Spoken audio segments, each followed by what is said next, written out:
करायचा। नाशिकमधून एक मोठी आणि धक्कादायक बातमी समोर आली आहे।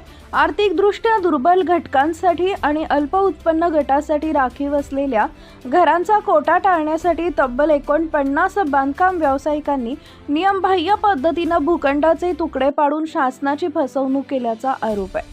या प्रकरणी नाशिकच्या सरकारवाडा पोलीस ठाण्यात 49 बिल्डरांविरुद्ध गुन्हा दाखल करण्यात आला असून सुमारे 300 कोटी रुपयांचा महसूल बुडवल्याचा आरोप करण्यात आला आहे।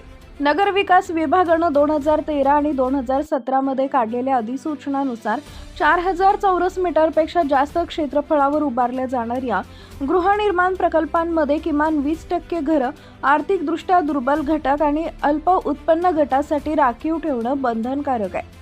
या घरांचे वितरण म्हाडामार्फत गरजू नागरिकांना परवडणाऱ्या दरात केलं जातं।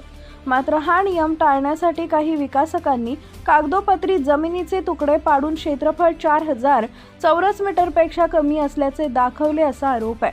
तपासात असंही समोर आलंय की 8 नोव्हेंबर 2013 पूर्वी जमिनीची कोणतीही अधिकृत मोजणी झालेली नसतानाही त्याआधीच पोट हिस्सा मोजणी झाल्याचं दाखवून बनावट मोजणी नकाशे तयार करण्यात आले।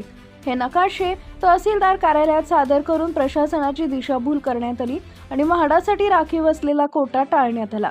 या प्रकरणाची शंका म्हाडानं व्यक्त केल्यानंतर नाशिक जिल्हाधिकाऱ्यांनी 30 सप्टेंबर 2024 रोजी उच्चस्तरीय चौकशी समितीची नियुक्ती केली होती।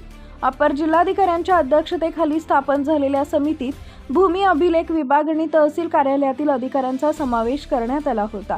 समितीनं म्हसरूळ, अडगाव, गंगापूर आणि देवळाली परिसरातील एकूण 108 प्रकरणांची तपासणी केली। त्यापैकी 49 प्रकरणांमध्ये स्पष्टपणे बनावटगिरी झाल्याचं निष्पन्न झाले। या घोटाळ्यामुळे शासनाचा सुमारे 300 कोटी रुपयांचा महसूल बुडाल्याचा आरोप असून एकाच वेळी म्हाडा, महसूल विभाग, भूमी अभिलेख विभाग आणि महाराष्ट्र शासनाची फसवणूक झाल्याचं समोर आलंय। या प्रकरणात जमीन मालक, विकासक आणि संबंधित सहकार्यांवर कारवाईची शक्यता व्यक्त करण्यात येते आहे। सध्या पोलिसांकडून पुढील तपास सुरू आहे।